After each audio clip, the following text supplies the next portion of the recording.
이 시간 우리가 함께 나눌 호세아서 13장은 북이스라엘의 역사가 종착역을 향해 치닫는 긴박한 순간을 담고 있습니다. 선지자 호세아의 목소리는 이제 애틋한 사랑의 호소를 넘어 낭떠러지로 질주하는 마차를 멈춰 세우려는 처절한 비명처럼 들립니다. 여러분, 인생에서 가장 위험한 순간은 언제일까요? 우리는 흔히 사업이 실패했을 때, 몸에 몹쓸 병이 찾아왔을 때, 혹은 사랑하는 사람을 잃었을 때를 위기라고 부릅니다. 하지만 성경의 시각은 사뭇 다릅니다. 성경이 경고하는 진짜 위기는 모든 것이 잘 풀리고 창고가 가득 차며 내 이름이 세상에 알려지기 시작할 때입니다. 즉 하나님 없이도 살만해진 상태가 우리 영혼에는 치명적인 골든 타임인 것입니다. 여러분, 우리는 흔히 광야가 인생의 위기라고 말합니다. 하지만 오늘 호세아 선지자는 진짜 위기는 광야가 아니라 가나안에서 시작되었다고 경고합니다. 광야에서 그토록 절박하게 만났던 하나님을 왜 우리는 가나안의 식탁 앞에서 잊어버리는 것일까요? 오늘 이스라엘의 그 아픈 역설의 현장으로 들어가 보고자 합니다. 그들은 아무것도 먹을 것이 없던 광야에서는 하나님을 생전으로 붙들었습니다. 아침마다 내리는 만나를 보며 하나님의 손길을 확인했고, 목마름 속에서 반석을 치시는 하나님의 능력을 체험했습니다. 하지만 정작 젖과 꿀이 흐르는 가나안 땅에 정착하여 배가 불리게 되자 그들은 그 풍요의 근원이신 하나님을 기억 속에서 삭제하기 시작했습니다. 그들은 이제 보이지 않는 창조주가 아니라 당장 눈앞에 풍요를 약속하는 것처럼 보이는 바알과 또 세공된 금은 신상을 향한 것입니다. 풍요로운 들녘 가나안이 오히려 그들의 영혼을 메마른 사막으로 만들어버린 것입니다. 이것은 오늘 우리가 직면한 영적 현실이기도 한 것입니다. 오늘날 현대인들은 그 어느 때보다 풍요로운 시대를 살고 있습니다. 버튼 하나면 음식이 배달되고 손가락 하나로 전 세계 정보를 손에 넣습니다. 그러나 우리의 영혼은 어떻습니까? 물질적 배부름이 주는 영적 포만감 때문에 정작 생명의 양식인 하나님에 대해서는 지독한 영적 거부 반응으로 인해 서서히 말라 죽어가고 있습니다. 이 시간 우리는 북이스라엘이 왜 그토록 허망하게 무너져 내렸는지 그 내부의 균열을 추적해 보고자 합니다. 또한 우리 삶에 스며든 번영의 독소를 어떻게 해독할 것인지, 그리고 심판의 칼날 위에서도 포기하지 않으시는 하나님의 절절한 사랑을 확인하고자 합니다. 풍요의 한복판에서 망각의 늪에 빠져가는 우리 영혼을 일깨우는 하나님의 그 음성에 귀 기울이는 시간 되시기를 소망합니다. 먼저 살펴볼 것은 1절부터 3절까지 해서 겸손에서 교만으로 추락한 에브라임입니다. 1절은 에브라임이 말을 하면 사람들이 떨었도다라고 시작합니다. 13장 1절입니다. 에브라임이 말을 하면 사람들이 떨었도다. 그가 이스라엘 중에서 자기를 높이더니 바알로 말미암아 범죄함으로 망하였거늘. 여기서 떨다에 해당하는 히브리어 명사 레테트는 전율이라는 의미로 성경 전체에서 오직 이곳에서만 사용된 단어입니다. 이 레테트는 하나님이 부여하신 거룩한 카리스마입니다. 에브라임이 이스라엘의 영적 장자 지파로서 목소리를 낼 때 열방이 떨었던 이유는 그들의 군사력 때문이 아니라 그들 뒤에 계신 하나님의 그 현존 때문이었습니다. 이는 과거 에브라임 지파가 가졌던 영적 권위와 위엄을 상징하는 것이죠. 에브라임의 초기 권위는 자신이 아무것도 아님을 고백하는 겸손에서 나온 것입니다. 그들이 하나님 앞에 겸손히 서 있을 때 그들은 세상은 그들의 말 한마디에 경외감을 느꼈습니다. 그러나 그들은 타인이 떨고 있는 그 반응에 도취되었습니다. 하나님께 돌아가야 할 경외감을 자신의 소유로 착각하는 순간 영적 권위는 권위주의로 타락하고 맙니다. 에브라임은 그 권위를 주신 하나님을 잊고 바알을 숭배하며 범죄하기 시작했습니다. 2절은 현대인들에게 매우 날카로운 통찰을 주고 있습니다. 2절입니다. 이제도 그들은 더욱 범죄하여 그 은으로 자기를 위하여 우상을 부어 만들되 자기의 정교함을 따라 우상을 만들었으며 그것은 다 은장색이 만든 것이거늘 그들은 그것에 대하여 말하기를 제사를 드리는 자는 송아지와 입을 맞출 것이라 하도다. 여기서 우리는 우상을 만들 때 자기의 정교함을 따라 만들었다는 표현에 주목해야 합니다. 이것은 그들이 은으로 우상을 만들고 세공인의 기술을 의지했다고 지적하는 것입니다. 그들은 은장색, 즉 전문가의 기술을 의지했습니다. 이는 우리 역시 하나님 없이도 내 기술, 내 인맥, 내 자본으로 내 삶을 충분히 아름답게 세공할 수 있다는 자기 확신을 의미하는 것이죠. 또한 가장 고귀하게 창조된 인간이 짐승의 형상인 우상에게 입을 맞추는 비극을 하나님께서는 말씀합니다. 이는 가치의 전도를 상징하는 것입니다. 내가 다스려야 할 물질과 성공 앞에 도리어 무릎 꿇고 그것을 숭배하는 오늘날의 현대인의 모습과 닮아 있는 것입니다.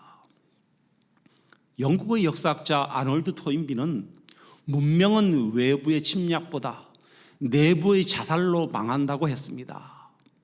에브라임의 몰락은 군사력이 약해서가 아니라 하나님 없는 자신감, 즉 교만 때문이었습니다. 오늘날 우리도 마찬가지입니다. 사업이 성공하고 자녀가 잘 풀리고 건강할 때 우리는 은근슬쩍 하나님이 아닌 나의 능력이라는 우상을 주저하기 시작합니다. 만들기 시작하는 것이죠. 이어지는 본문 3절은 하나님을 떠난 인생이 맞이하는 종말을 성경은 4가지 비유, 즉 아침 구름, 쉬 사라지는 이슬, 타작마당의 쭉정이, 꿀뜨거 연기로 묘사합니다. 3절입니다.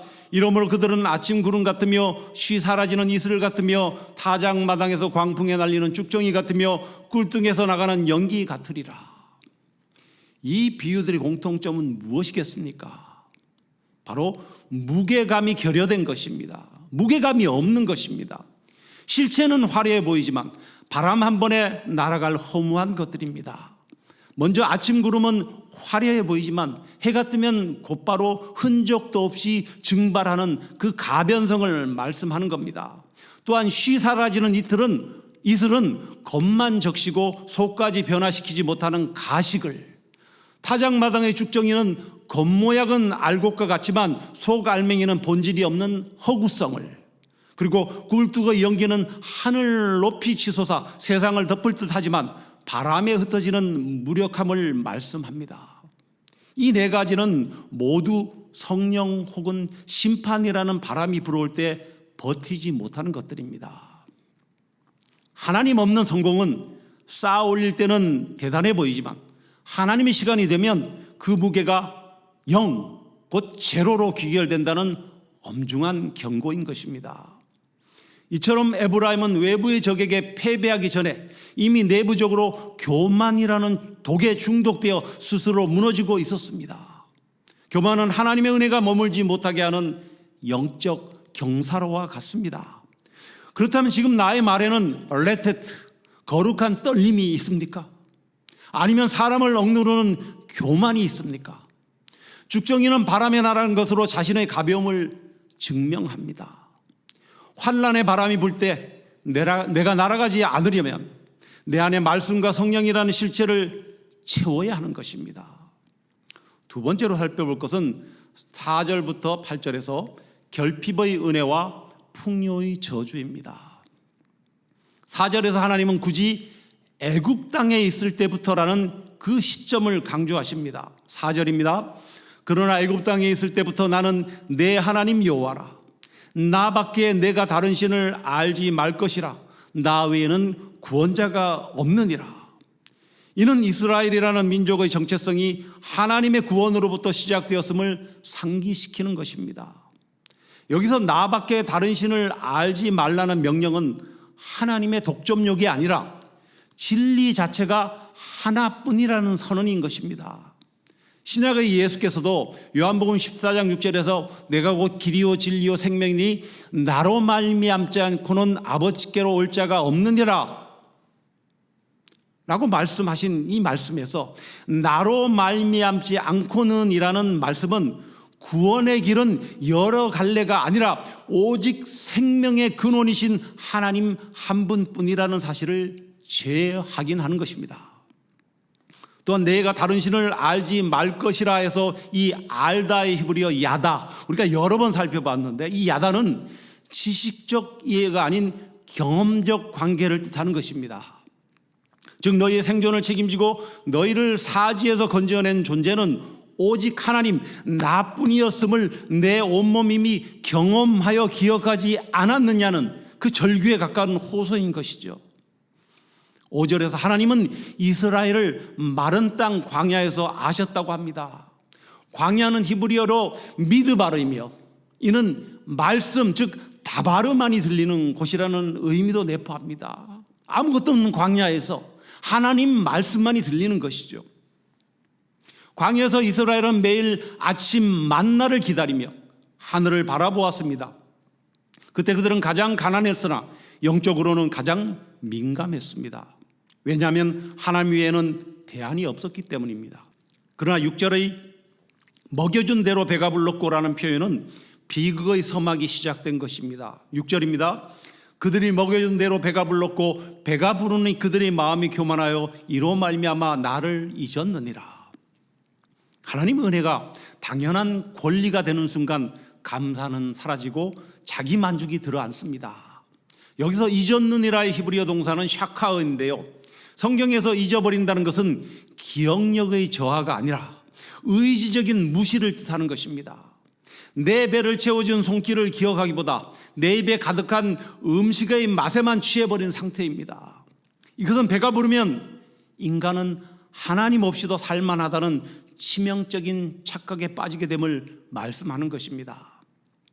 이어서 7절과 8절은 성경에서 하나님의 진로가 가장 거칠고 생생하게 묘사된 대목 중 하나입니다.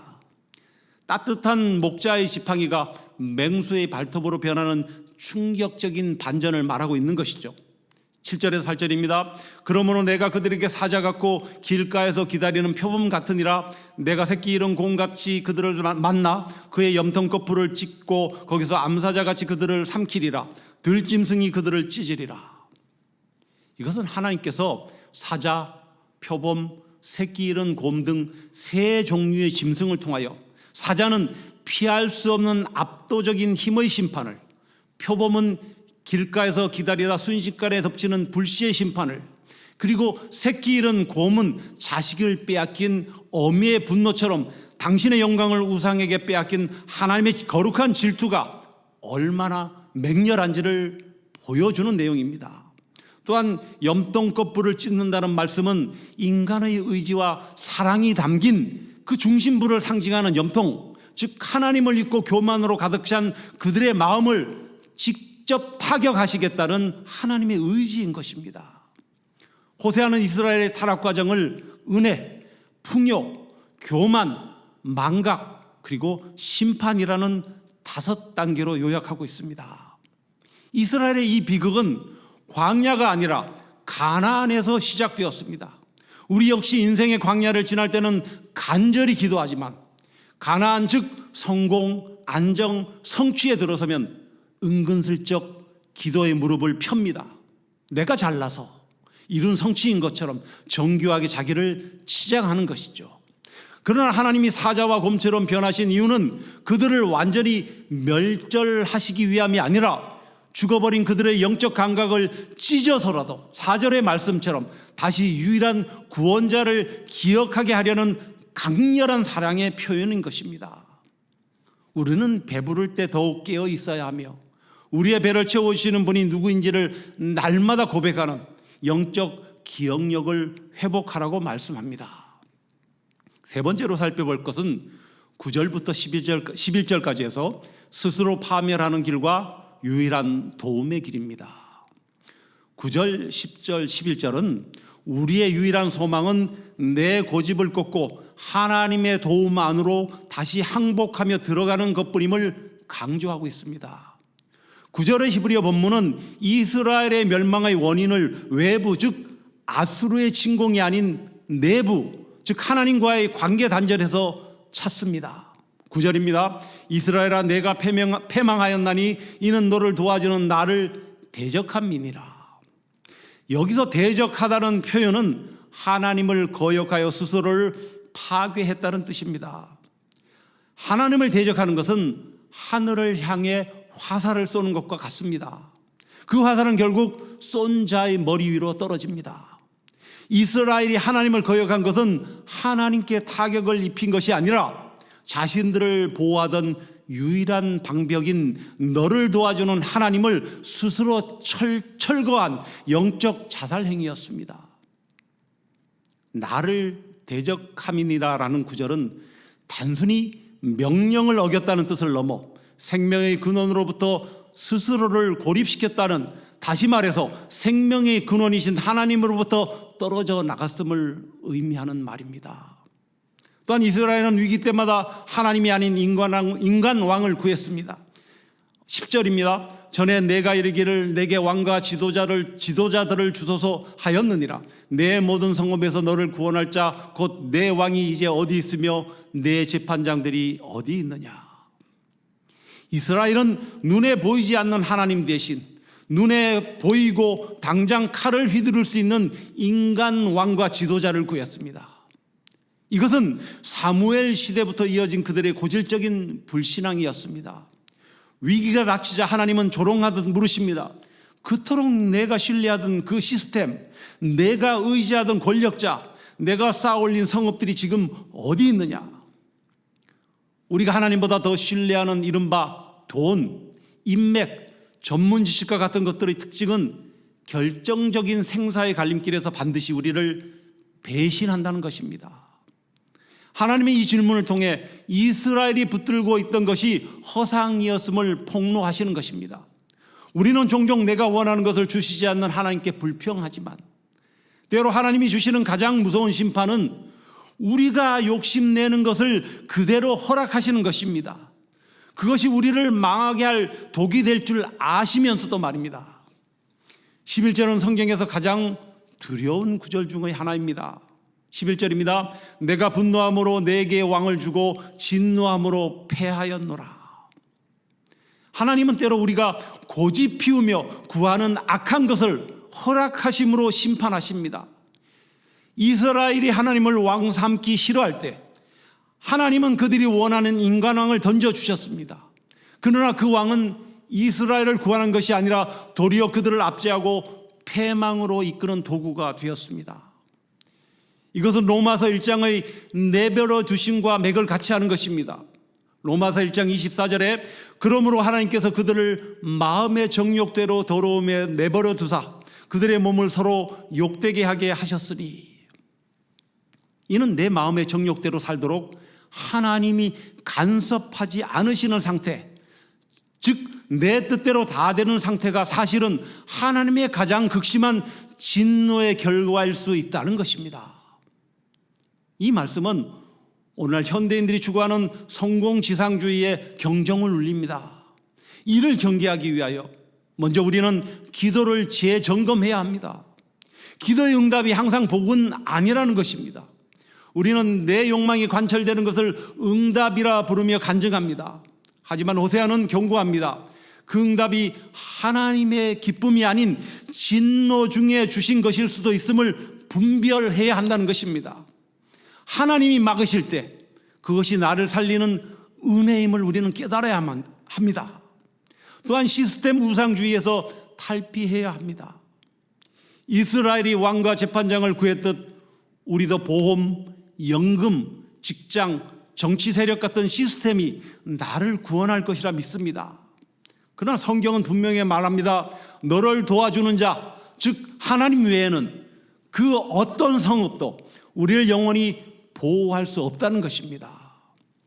그리고 유일한 도움의 길 하나님께로 돌이켜야 한다고 말씀합니다. 9절에서 선포된 절망의 진단 뒤에는 역설적인 소망이 숨어 있습니다.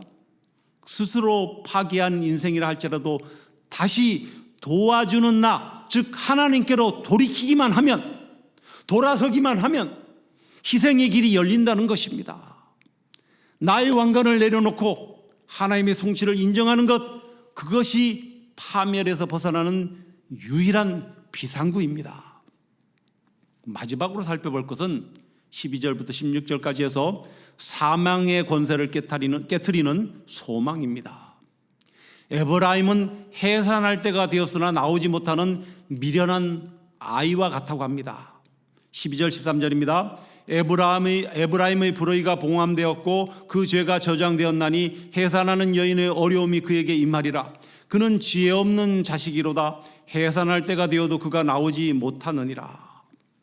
이것은 에브라임이 회개의 기회가 왔음에도 불구하고 고집을 피우며 죄의 늪에 머물러 있는 모습입니다.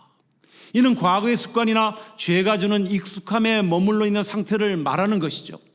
나중에 회개하겠다는 미룸은 영적인 질식 상태를 초래합니다. 지금 내 삶에서 끊어내야 할 죄의 사슬은 무엇인지 돌아보고 즉각적인 돌이킴의 결단이 우리에게 필요하다고 말씀합니다. 그러나 이 암울한 심판의 메시지 한가운데 놀라운 반전의 말씀이 등장합니다. 14절입니다. 내가 그들을 수월의 권세에서 속량하며 사망에서 구속하리니 사망아 내 재앙이 어디 있느냐, 수월아 내 멸망이 어디 있느냐, 뉘우침이 내 눈앞에서 숨으리라. 하나님께서는 사망을 향해 내 재앙이 어디 있느냐고 호통치십니다. 이는 그리스도 안에서 우리에게 주어진 권세이기도 한 것입니다. 질병, 실패, 심지어 죽음 앞에서도 그리스도인은 위축되지 않습니다. 사도 바울 역시 고린도전서 15장에서 이 구절을 인용하여 그리스도의 부활을 찬양하고 있습니다. 고린도전서 15장 55절입니다. 사망아 너희 승리가 어디 있느냐, 사망아 내가 쏘는 것이 어디 있느냐. 우리는 사망아 내가 쏘는 것이 어디 있느냐고 외쳤던 바울처럼 절망적인 상황 속에서 부활의 소망을 선포하며 당당하게 맞서야 하는 것입니다. 이것은 심판 중에도 남겨주신 하나님의 그 그루터기 은혜인 것이죠. 그러나 이 말씀은 비록 그럴지라도 동풍, 즉 이스라엘에게 아수르라는 시련이 불어와 샘이 마르고 보물이 약탈될 것이라고 경고합니다. 15절입니다. 그가 비록 형제 중에서 결실하나 동풍이 오리니 곧 광야에서 일어나는 여호와의 바람이라. 그의 근원이 마르며 그의 샘이 마르고 그 쌓아둔 바 모든 보배의 그릇이 약탈되리로다.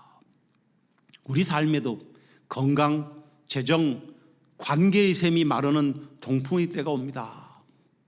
환경이 마를 때 우리의 시선을 쌓아둔 보배가 아니라 사망을 이시는 하나님께 고정해야 합니다. 심판의 목적은 멸망이 아니라 가짜 소망을 제거하고 참된 생명이신 하나님께 접붙이기 위한 것임을 우리는 반드시 기억해야 하는 것입니다. 그리고 하나님은 사망의 권세를 이기고 당신의 백성을 살리실 것이라고 예고하고 계십니다. 이제 말씀을 맺겠습니다. 우리는 성공이 축복이라고만 생각합니다. 그러나 하나님을 잊게 만드는 성공은 저주입니다. 매일 아침 사도 바울이 고린도전서 15장 10절에서 고백했듯이 우리 역시 나의 나 된 것은 오직 하나님의 은혜라는 고백으로 내 마음의 교만을 쳐서 복종시켜야 합니다. 아울러 우리는 풍요로운 가나안에 살더라도 마음만은 하나님 없이는 살 수 없었던 광야의 결핍을 유지해야 하는 것입니다. 부족함이 없는 상태가 아니라 하나님 한 분만으로 만족하는 상태가 진정한 부요입니다. 그리고 16절에서 사마리아가 형벌을 받아 칼에 엎드러지리라는 심판은 처참하지만 그러나 14절의 약속은 그보다 더 강합니다. 즉 우리 삶의 죄로 인한 실패와 고통이 있을지라도 사망을 이기신 예수 그리스도 안에 있다면 우리에게는 회복의 소망이 있다는 것입니다. 당신은 여전히 죽어가는 죄의 굴레 속에 머물러 있습니까? 아니면 사망을 꾸짖으시는 하나님의 손을 잡고 부활의 생명으로 나오시겠습니까? 오늘 이 말씀을 통하여 비록 우리 삶에 동풍이 불어 모든 것이 마르는 것 같아도 사망을 삼키고 승리하신 그리스도의 부활이 우리의 최종적인 결말임을 믿으시는 우리 모두가 되시기를 주님의 이름으로 간절히 축원합니다.